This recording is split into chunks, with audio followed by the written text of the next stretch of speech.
ನೋಡಿ, ಬೆಂಗಳೂರಿನಲ್ಲಿ ದಿನದಿಂದ ದಿನಕ್ಕೆ ಆಕ್ಸಿಡೆಂಟ್ ಕೇಸ್ಗಳು ಸಿಕ್ಕಾಪಟ್ಟೆ ಜಾಸ್ತಿ ಆಗ್ತಾ ಇದೆ. ಒಂದು ಕಡೆ ನಿಜವಾಗ್ಲೂ ಆಕ್ಸಿಡೆಂಟ್ ಆಗಿರುತ್ತೆ, ಆದರೆ ಒಂದು ಕಡೆ ಆಕ್ಸಿಡೆಂಟ್ ಆಗಿರೋ ನಾಟಕ ಕೂಡ ಆಡ್ತಾರೆ ನಮ್ಮ ಬೆಂಗಳೂರಿನಲ್ಲಿ. ನೋಡಿ, ಬೆಂಗಳೂರಿನ ನಿವಾಸಿಗಳು ಎಚ್ಚರ ಎಚ್ಚರ ಎಚ್ಚರ. ಆಕ್ಸಿಡೆಂಟ್ ಹೆಸರಲ್ಲಿ ಹೆದರಿಸ್ತಾರೆ, ನಿಮ್ಮನ್ನ ಸುಲಿಗೆ ಮಾಡಿಬಿಡ್ತಾರೆ, ಹುಷಾರ್. ಈಗ ಆರೋಪಿ ಜಮೀಲ್ ಖಾನ್ ಅರೆಸ್ಟ್ ಆಗಿದ್ದಾನೆ ಪೊಲೀಸರಿಂದ. ಈತ ಏನು ಮಾಡಿದ್ದ ಗೊತ್ತಾ? ಡೀಟೇಲ್ಸ್ ಕೊಡ್ತೀನಿ ನೋಡಿ. ನವೆಂಬರ್ 14ನೇ ತಾರೀಕು ಕನಕಪುರ ರಸ್ತೆಯಲ್ಲಿ ಒಂದು ದರೋಡೆ ನಡೆದಿರೋದು. ನಕಲಿ ಆಕ್ಸಿಡೆಂಟ್ ವಿಧಾನವನ್ನು ಬಳಸಿದ್ದಾನೆ ಈತ.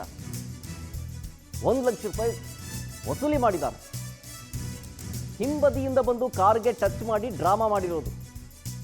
ಬೈಕ್ಗೆ ಡಿಕ್ಕಿ ಆಗಿದೆ, ಮಗು ಸ್ಥಿತಿ ಗಂಭೀರ ಆಗಿದೆ, ಹಂಗಾಗಿದೆ ಹಿಂಗಾಗಿದೆ ಅಂತೇಳಿ ಧಮಕಿ ಹಾಕೋದು.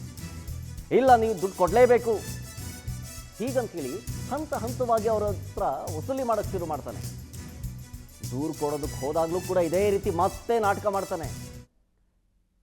ನೋಡಿ, ಈತ ಮಾಡಿರೋದು ಕೇವಲ ಒಂದು ಕೇಸ್ ಅಲ್ಲ, ಒಬ್ರಿಗೆ ಮಾತ್ರ ಅಲ್ಲ, ಸುಮಾರು 7 ಜನರಿಗೆ ಇದೇ ರೀತಿ ಮೋಸ ಮಾಡಿರೋ ವಿಚಾರ ಬಯಲಾಗಿದೆ. ಈಗ ಜಯನಗರ ಪೊಲೀಸರಿಂದ ದರೋಡೆ ಆರೋಪಿಯನ್ನು ಅರೆಸ್ಟ್ ಮಾಡಲಾಗಿದೆ.